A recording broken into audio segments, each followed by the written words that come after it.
vai ser o texto em que nós iremos estudar. Lucas, capítulo 6. Mateus, Marcos, Lucas.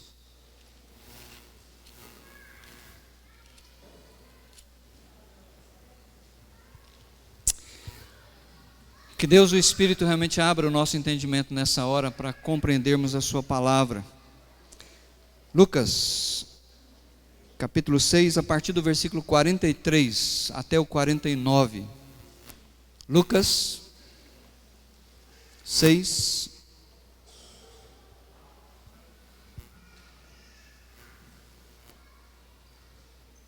Deixe-me ler com vocês, do 43 até o 49.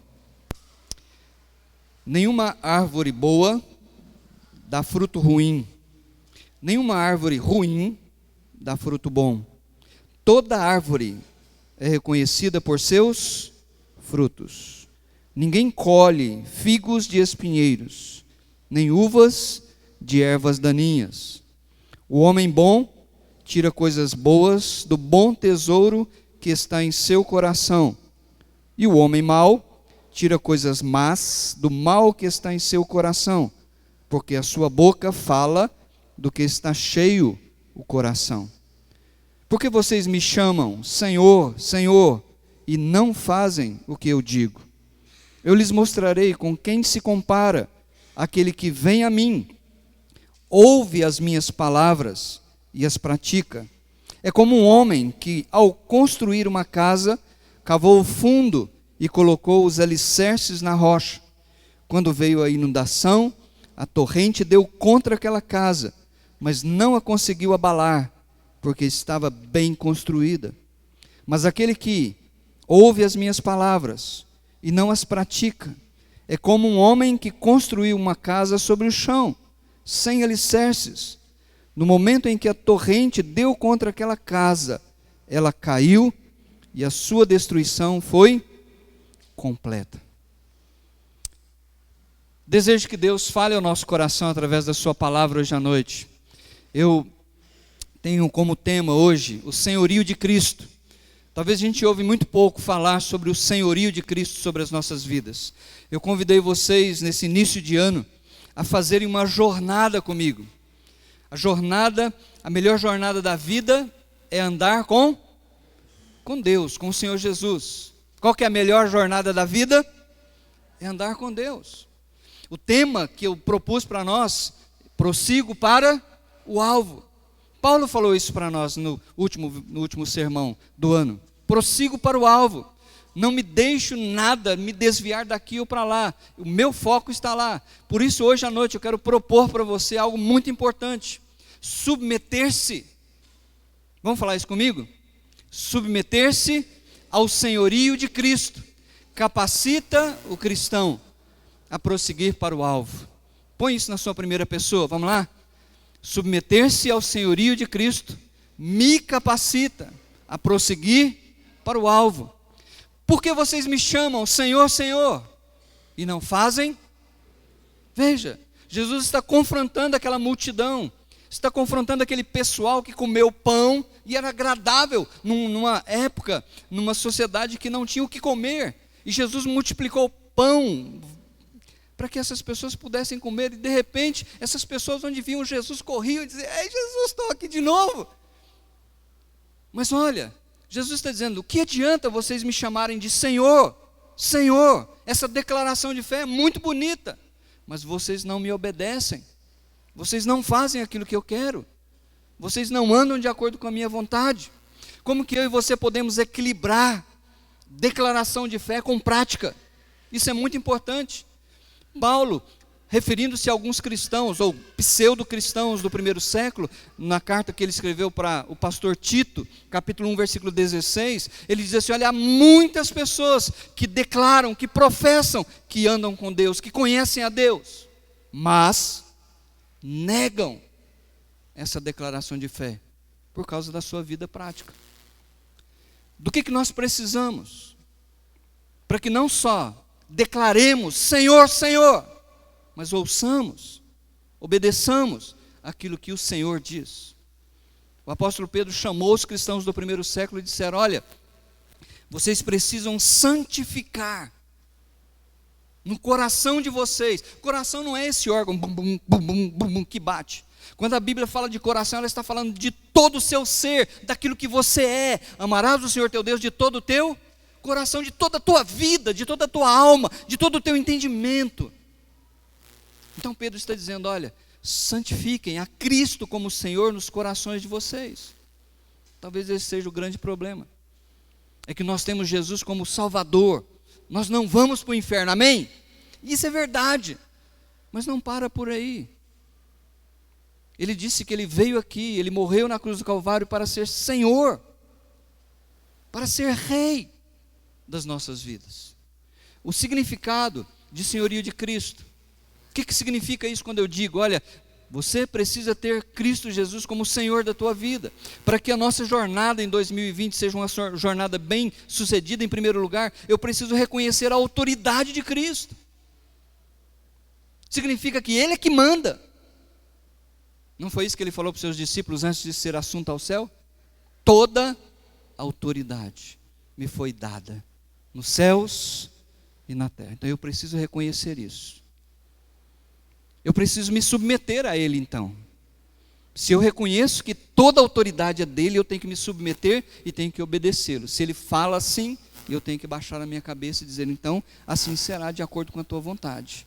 O que não significa santificar a Cristo como Senhor. Eu creio que esse é o grande problema para nós ocidentais. Seu Alcides, o senhor está bom? Senhor José, Senhor Ademar, Senhor Paulo. Não é assim? Senhor Daniel. Não é assim que os mais novos chamam os mais velhos? Pelo menos chamavam na minha época, né? Tomava até bênção, né? E nós, acertadamente, o que nós falávamos? O Senhor te abençoe.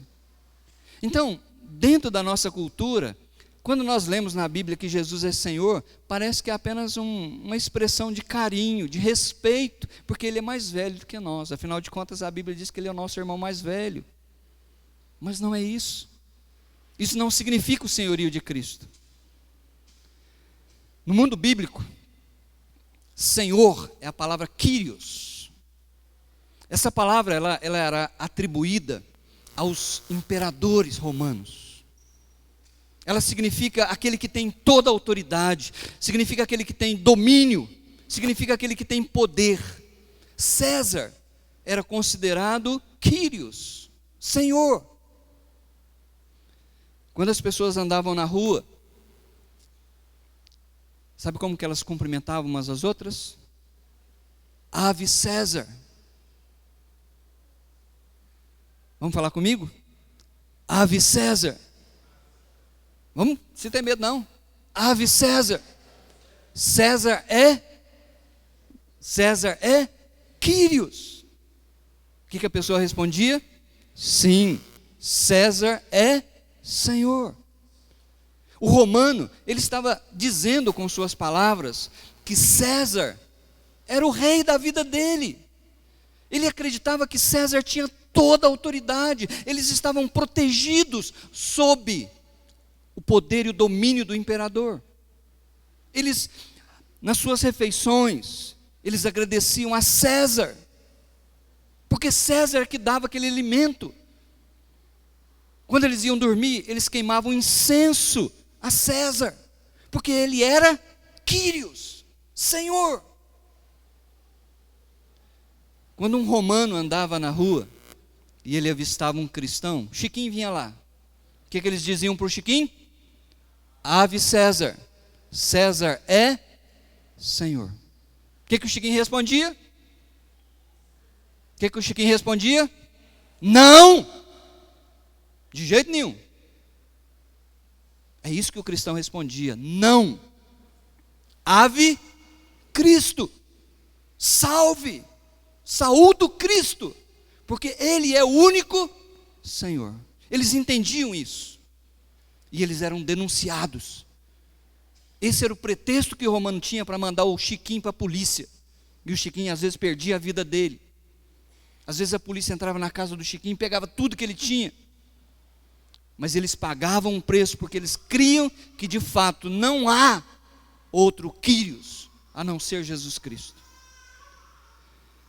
O chamado de Deus para nós, meus queridos, é para que nós aprendamos a nos submeter a Jesus como Senhor. Abre sua Bíblia comigo em outro texto, depois a gente vai voltar para cá, mas eu quero ver 1 Pedro com você. 1 Pedro capítulo 1. O chamado de Deus para você é para que você possa, na sua jornada, andar e viver debaixo, sob a autoridade, o domínio, o senhorio de Jesus Cristo. 1 Pedro capítulo 1 diz o seguinte, a partir do versículo 17. Estou chegando lá, já chegaram? Mais um pouquinho.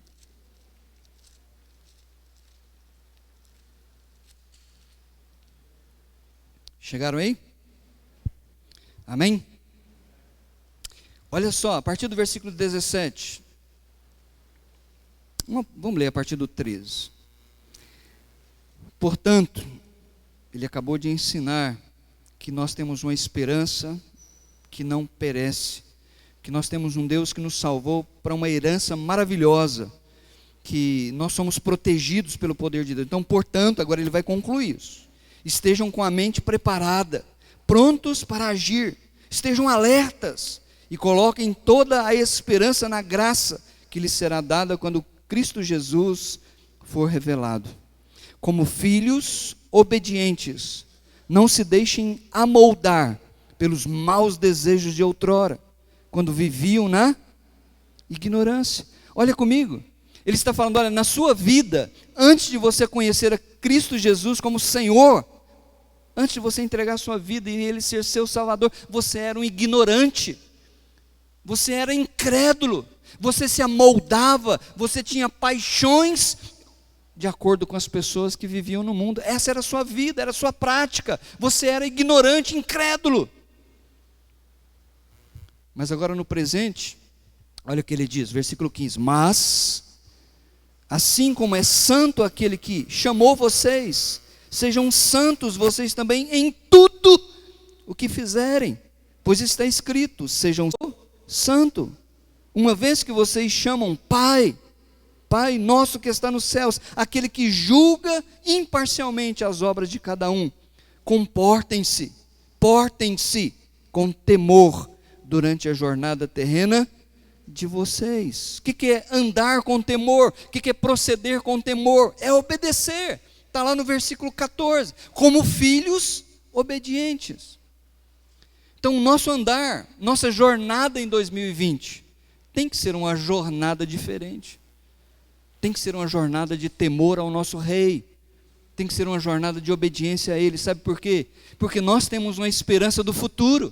Olha comigo o versículo 18. Pois vocês sabem que não foi por meio de coisas perecíveis, como prata ou ouro, que vocês foram redimidos, comprados, salvos, da sua maneira vazia de viver lá do passado, transmitida por seus antepassados, seus pais. Mas vocês foram comprados pelo precioso sangue de Cristo, como de um cordeiro sem mancha e sem defeito, conhecido antes da criação do mundo, revelado nesses últimos tempos em benefício, em favor de vocês. Então nós fomos comprados, diz a Bíblia, um preço altíssimo, não ouro, não prata, não dólar, mas o sangue precioso do Filho de Deus. Nossa jornada daqui a algum tempo não vai ser mais uma jornada daqui nesse tempo, a nossa jornada vai ser celestial. Você já pensou que barato? Você não vai deixar de ser você, você continuará sendo você, na expectativa de que um dia Deus vai levantar o seu corpo e vai encontrar com você que já está lá no céu, na presença do Papai do céu. A sua jornada será eterna, nunca terá fim. Nós vamos poder andar com Jesus, vamos poder conversar com Ele, viva voz. Ele fala assim conosco através da sua palavra hoje, mas para muitos de nós é difícil entender isso. Mas um dia nós vamos poder olhar face a face. Então, por causa disso, nós precisamos ter Jesus como Senhor da nossa vida. Se você se lembra, um tempo atrás, quando Deus libertou Israel do Egito e os levou para a terra prometida, eles viveram um período de mais ou menos 350 anos, que é conhecido como o período dos juízes. Olha o que caracterizou esse período. Vamos ler comigo? Naqueles dias não havia rei sobre Israel. Então foi antes de Saul, foi antes de Davi, não havia rei em Israel. Foi um período, logo que eles saíram do Egito, andaram 40 anos no deserto por causa da desobediência, Deus os conduziu para a terra, e eles começaram a viver na terra, batalhas, mas não havia rei. O que a Bíblia diz? Cada um, a Maria Inês, o Marcos, o Sebastião, a Sebastiana, o seu Alcides, o Paulo, cada um dos judeus que viveram lá naquele período, fazia o que achava mais certo. Não tinha autoridade sobre eles. Não tinha um domínio, um rei. Cada um se julgava dono do seu próprio nariz. Então preste bem atenção. Se não há liderança, se não há rei, se não há uma autoridade para eu me submeter, se não há um domínio que manda, então eu faço aquilo que eu quero. Por isso, cada um se achava dono de si mesmo, guiava sua vida conforme aquilo que parecia ser certo. Eu temo que a igreja está vivendo um período dos juízes. Cada crente faz aquilo que ele acha que é certo. Outro dia um irmão ligou para mim e disse assim: pastor, qual a sua opinião sobre esse texto? Eu disse assim: olha, eu não tenho opinião, mas o que a Bíblia diz é isso. Ah, obrigado pela sua opinião. Não é minha opinião, é aquilo que a Bíblia diz. Não, mas eu tenho uma opinião diferente do Senhor. Não é interessante as coisas? Porque quando a coisa bate na gente, a gente não quer se submeter ao rei. A gente tem uma opinião alternativa. Eu penso que a dificuldade nossa hoje de nos submeter a Jesus como Senhor, como Rei, o dono da nossa vida, é porque nós vivemos num sistema de democracia. Mas lê do engano, porque nós achamos que democracia é fazer aquilo que a gente quer. Muitos pensam que democracia é falar aquilo que dá na cabeça. Quando você ouve os nossos políticos falarem lá no Senado, no Congresso, nós entendemos que eles não sabem o que é democracia. Eles acreditam que democracia, na verdade, é anarquia. Anarquia também é um projeto político, em que você tem que bagunçar tudo. Quanto pior, melhor. Meus queridos, democracia significa que nós temos o direito de eleger os nossos governantes. E nós o fazemos. E uma vez que nós elegemos os nossos governantes, eles são autoridade sobre nós. E nós precisamos nos submeter à autoridade deles, orar por eles de acordo com o que a Bíblia diz, para que a gente possa ter vida tranquila. Nós não estamos num mundo onde a gente pode fazer o que a gente quer. Você tem uma autoridade sobre a sua vida. Toda autoridade, disse o Senhor Jesus, me foi dada nos céus e na terra. Sabe como foi caracterizado esses 350 anos, chamado período dos juízes na vida dos judeus? Desobediência, derrotas. Eles plantavam, e quando eles iam colher o trigo, a soja do Paulo, o vizinho, o inimigo vinha, colhia tudo e roubava deles. Foi um período de derrotas. Deus levantava um juiz para libertá-los, e a Bíblia diz que enquanto aquele juiz tinha autoridade, liderava o povo, ia tudo bem. Mas logo que esse juiz morria, eles esqueciam tudo. E começava desobediência, derrotas e destruição. Olha para a vida da igreja. Se não é verdade que esse povo que se diz crente, tem sido um povo derrotado, porque não obedece a palavra. Porque não vive de acordo com aquilo que o rei diz. Dizem Senhor, Senhor, mas não fazem aquilo que ele manda. Romanos 6, outro texto que eu quero ver com vocês. Volto algumas páginas para trás. Romanos, capítulo 6. Nós fomos chamados, não para viver do jeito que nós queremos. Nós fomos chamados para nos submeter ao Senhor Jesus Cristo.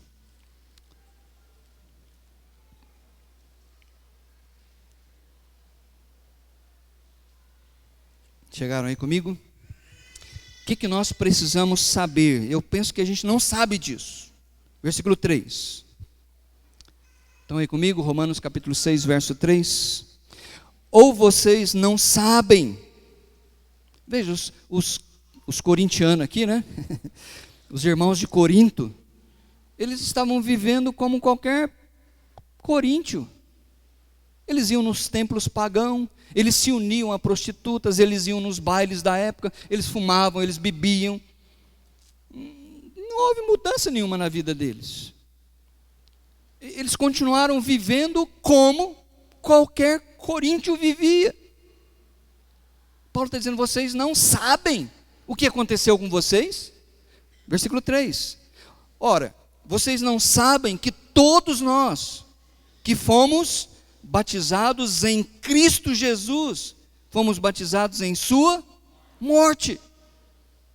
O cristão, aquele que nasceu de novo, ele foi unido com Cristo. E assim, quando ele foi batizado, isso é um testemunho. Por isso que nós mergulhamos as pessoas. O batismo, a palavra batismo significa isso, imergir, mergulhar. Para trazer uma ilustração de que nós morremos com Cristo e fomos, o que mais? Versículo 4. Portanto, fomos sepultados com Ele na morte por meio do batismo. Então a Bíblia diz, olha, você não pode esquecer disso, você precisa saber dessa verdade. Você morreu, não é mais a Maria Inês quem vive, não é mais o Lucas que vive, o Lucas morreu. O Lucas foi sepultado porque ele está em Cristo. E a Bíblia diz, a fim de que, com qual propósito? Assim como Cristo foi ressuscitado dos mortos mediante a glória do Pai, também nós estamos aqui agora, vivendo uma vida como ressuscitados. É assim que Deus já nos vê. Deus não nos vê mais naquela antiga condição de pecadores perdidos e condenados. Deus nos vê em Cristo. E quando nós estamos em Cristo, Deus já vê o seu juízo sobre nós. Onde foi que Deus derramou o juízo dele sobre nós? Na cruz do Calvário. Então nós morremos com Cristo, fomos sepultados com Cristo, mas no domingo nós ressuscitamos. É assim que Deus vê cada um de nós. O texto diz, a fim de que assim como Cristo foi ressuscitado dos mortos, mediante a glória, o poder do Pai, também nós vivamos o quê? Uma vida nova. O crente precisa viver uma vida nova, se ele está em Cristo. Porque se ele está em Cristo, ele precisa entender que Jesus é o Senhor da vida dele. Por isso, lembra disso. O cristão, ele acha que ele é dono do seu, mas ele não é dono do seu nariz. O dono do seu nariz é Jesus, porque ele pagou um preço por você. Ele comprou você na cruz do Calvário. Olha o que diz o versículo 11. Da mesma forma, considerem-se mortos para o pecado, mas vivos para Deus em Cristo Jesus. Então a conclusão dele, portanto, não permitam que o pecado continue dominando os seus corpos mortais, fazendo que vocês obedeçam os seus desejos. A Bíblia está dizendo, olha, se você nasceu de novo, existe um poder na sua vida, você recebeu a graça de ter o Espírito Santo. Então você não precisa se submeter ao pecado. Veja lá no versículo 14 comigo. Pois o pecado não os dominará, ele não tem mais poder, não tem mais domínio. O pecado foi derrotado. Então no versículo 13 ele diz assim, não ofereçam os membros do corpo de vocês, não ofereça a sua vida ao pecado como instrumentos de injustiça. Antes, ofereçam-se a Deus como quem voltou da morte para a vida, e ofereçam os membros do corpo de vocês a Ele, como instrumentos de justiça. Nós cantamos isso hoje à noite. Eu me rendo. Mas isso não pode ser apenas uma declaração. Não podem ser apenas palavras vazias. Isso tem que ser amanhã, segundo, janeiro, fevereiro, março, até o dia que você for para a glória. Quando nós fizermos algo errado, a gente tem que voltar para o rei e dizer, Senhor, me perdoa, porque eu não fiz a tua vontade, eu não aceitei a sua autoridade na minha vida. eu fui muito egoísta. E nós precisamos crer que se nós confessarmos os nossos pecados, Ele é fiel para perdoar. Mas tem que haver uma proposição em nosso coração de mudança de vida. Você já ouviu falar muitas vezes, fulano se converteu, não é verdade? Não, que legal, fulano se converteu. E a gente fica animado, mesmo. Como é que você sabe que ele se converteu? Está frequentando a nossa igreja. Gente, o diabo frequenta muitas igrejas também, pode ter certeza disso. E não só o diabo frequenta essas igrejas, como o diabo coloca muitos dos servos dele. Tem até servo de Satanás que prega. Pode ter certeza, a Bíblia ensina isso. Eles se disfarçam em anjos de luz. Como que eu sei que alguém se converteu verdadeiramente? Vai algumas páginas comigo aí para frente. 1 Tessalonicenses, capítulo 1. Paulo pregou aos Tessalonicenses e houve de fato mudança, houve conversão na vida deles. 1 Tessalonicenses capítulo 1, olha lá comigo. 1 Tessalonicenses capítulo 1.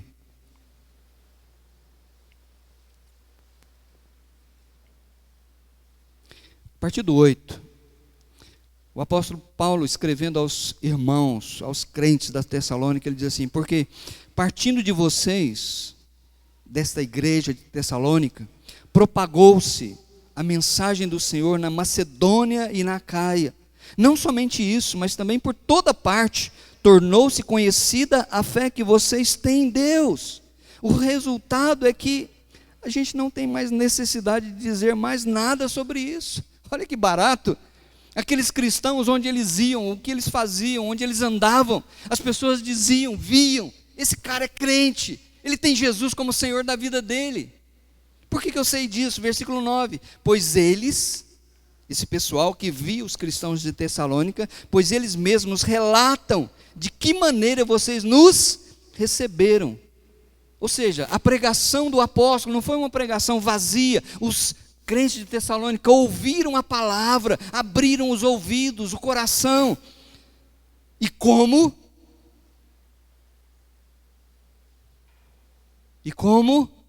se voltaram para Deus. Queridos, em primeiro lugar, isso é conversão. Alguém está indo numa direção, fazendo a sua vontade, de repente ele vira, ele se volta para Deus. Ele estava indo numa direção porque ele achava que isso era certo, ele achava que isso glorificava Deus, mas de repente ele ouviu o Evangelho, ele ouviu a palavra de Deus, ele se arrependeu, ele fez uma guinada na sua vida, e isso é conversão. Ele se volta para Deus. Segundo lugar, voltaram para Deus, deixando os ídolos. Sabe, esse era o caminho dos Tessalonicenses. Eles iam para adorar os ídolos, eles iam em templos pagãos, eles tinham relações sexuais com as prostitutas, depois eles voltavam para sua casa, e na semana seguinte eles faziam a mesma coisa. Mas quando eles ouviram o Evangelho, eles disseram: esse não é mais o caminho que eu quero para a minha vida, eu vou voltar para Deus. Então, olha que interessante, deixando, traz a ideia de algo gradativo, porque nós não temos forças para quebrar tudo de uma vez, mas isso tem que acontecer na nossa vida, tem que haver um deixando os ídolos da nossa vida. Quais são os ídolos que você ainda está nutrindo no seu coração? Terceiro lugar, voltaram-se para Deus, deixando os ídolos, com qual propósito? Servir ao Deus vivo e verdadeiro, e esperar dos céus seu Filho, a quem ressuscitou dos mortos, Jesus, que nos livra da ira, do julgamento, do juízo que há de vir para esse mundo. Isso é conversão. Observa ainda algumas ideias sobre conversão comigo. Volta algumas páginas para o livro de Atos. Vai comigo aí. Atos 22. Olha que interessante o próprio testemunho do apóstolo Paulo. Atos 22.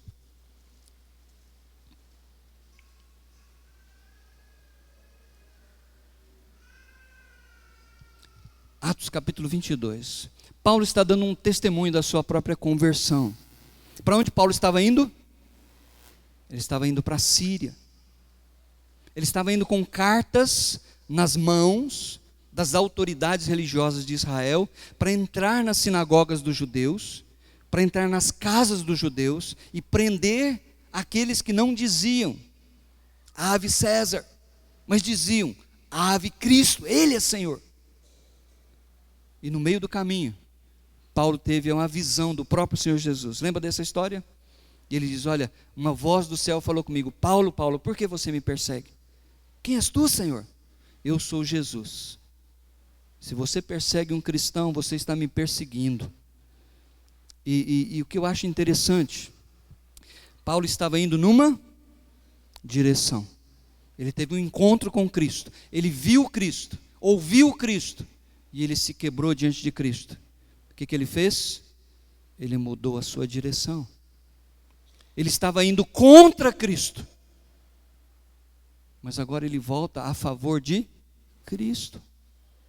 Ele se tornou um grande instrumento nas mãos de Deus. Mas hoje as pessoas se convertem, elas vêm para a igreja, elas são batizadas, elas dão dízimo. Mas a vida é a mesma coisa, nada muda. Ô meu querido, olha no versículo 10 comigo. Assim perguntei, que devo fazer, Senhor?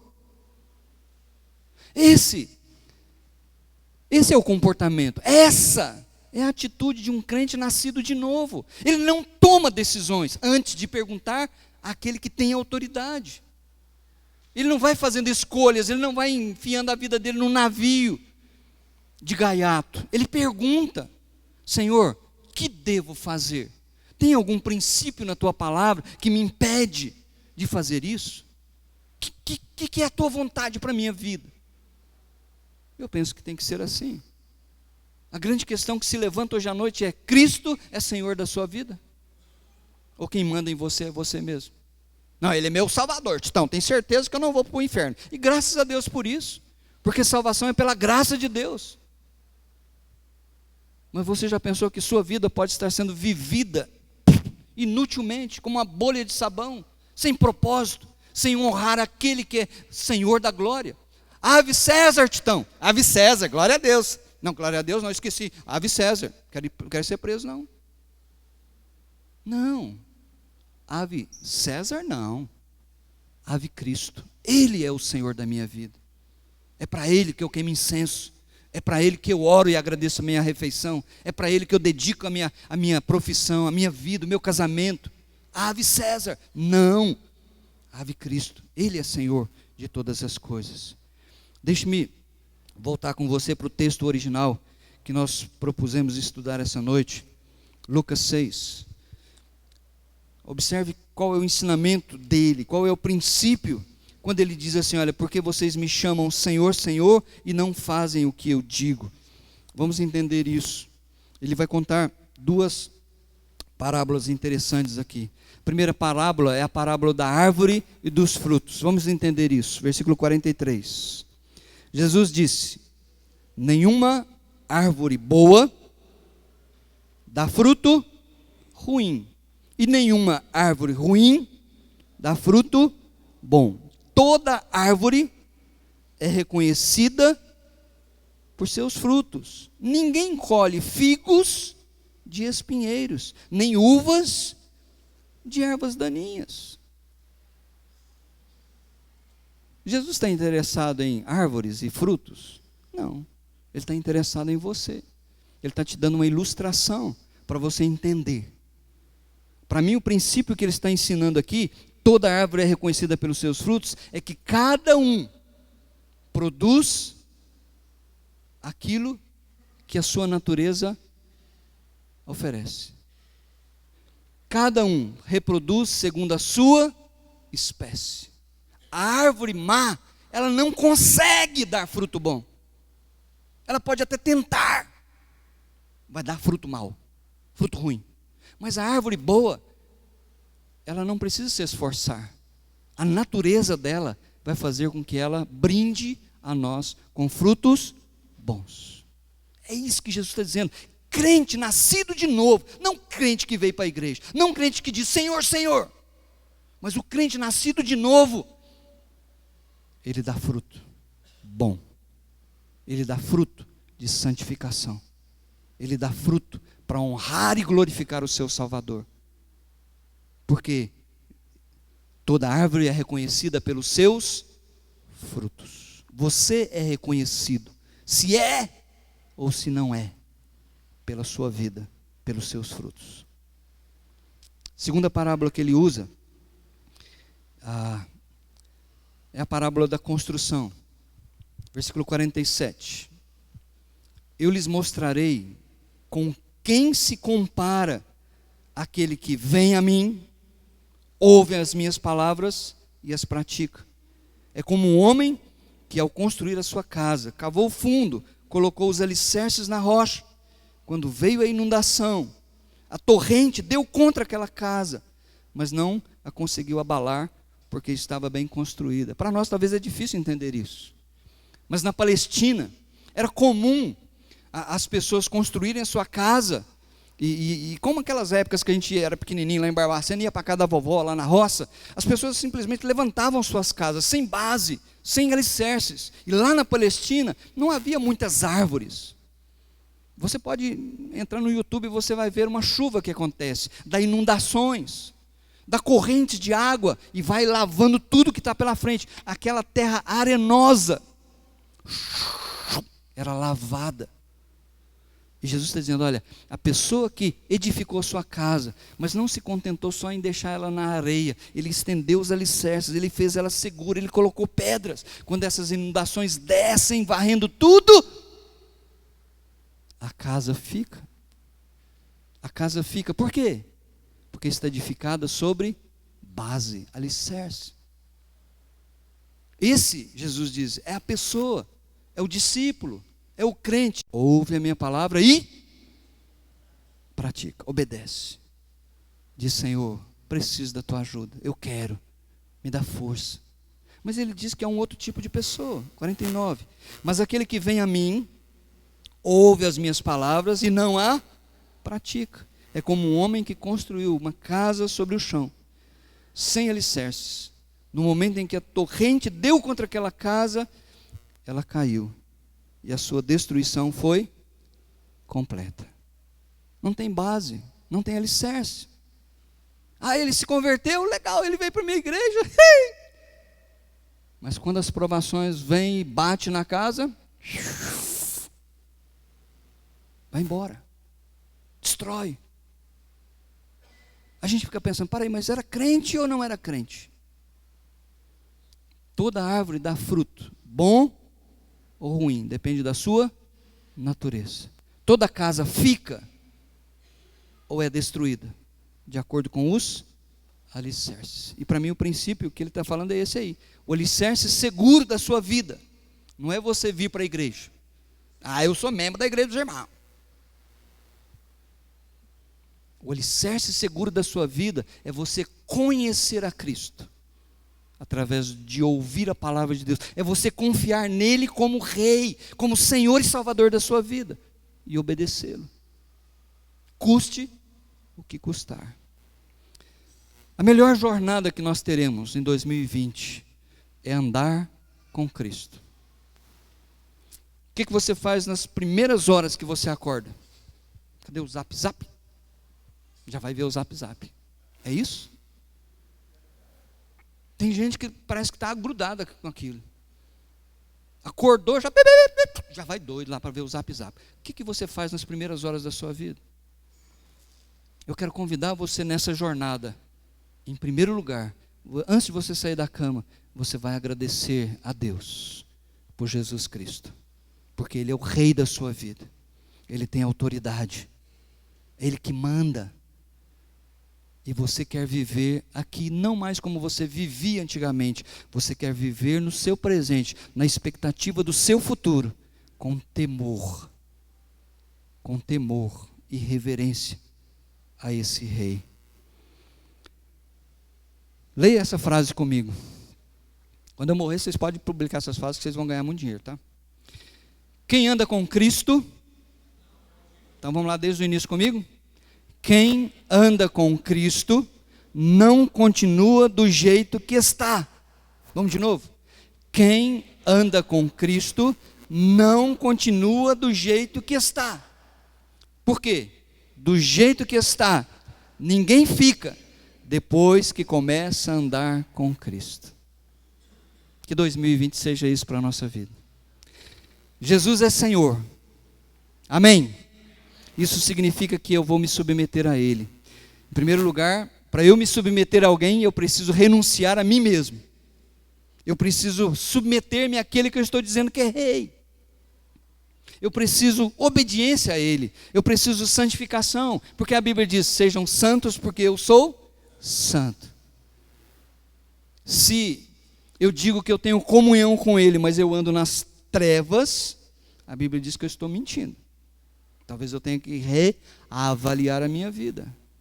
Talvez eu estou achando que eu sou crente e eu não nasci de novo. Cuidado com o susto pós-morte. Temor ao Senhor, que é o nosso Rei. Eu achei interessante essa passagem, estou terminando. A Bíblia diz, Enoque andou com Deus 300 anos. Alguém me fez uma pergunta essa semana. Ele estava provavelmente lendo essas passagens de Gênesis 5, que o fulano lá viveu 800 anos, 900 anos, 700 anos. Ele falou, não, mas o calendário era diferente, né, Titão? Eu falei, não era não. É igualzinho o nosso calendário. Só não era chamado de janeiro, fevereiro, março, abril, maio, junho, mas eram 30 dias no mês. Só que antes do dilúvio, as pessoas tinham uma longevidade muito grande, que houve uma ruptura depois do dilúvio, e isso foi caindo, caindo, e permaneceu ali na faixa dos seus 70, 80, 100 anos. Mas por que Enoque andou com Deus 300 anos? Ele se converteu com 65, isso é a minha opinião. Por quê? O texto diz assim, Enoque andou com Deus 300 anos, viveu ao todo 365. Então provavelmente aos 65 anos de idade, Enoque ouviu sobre o Criador e se rendeu a Ele. E a Bíblia diz, Enoque andou com 3 vezes, nesse pequenino texto fala sobre isso. E olha que maravilhoso. Vamos ler comigo. E já não foi encontrado. Por quê? Pois Deus o havia... Gente, isso vai acontecer conosco. Vai chegar um momento que as pessoas vão ligar lá para o Marcos. Ô Marcos, vem para a empresa. Mas por que o Marcos não atende telefone? Ô Paulinho, eles vão roubar a sua caminhonete, Paulinho. Você não vai cuidar da sua plantação de soja, não? Ô Paulo, você não vai abrir lá o lava-jato? Cadê esse povo? Gente, isso vai acontecer, isso é verdade. A Bíblia nos informa sobre isso. Vai chegar um momento que ninguém vai encontrar a gente. Porque nós seremos raptados, é a palavra grega, rapto. Tirado de um lugar e levado para outro. Todos nós. Enoque andou com Deus. Enoque andou com Deus. E por isso ele não foi encontrado. Vamos mudar aquele texto de Jesus para a gente terminar hoje à noite. Vamos ler comigo? Se vocês me chamam Senhor, Senhor, devem fazer o que eu digo, para confirmar sua declaração de fé. Amém? Que Deus abençoe.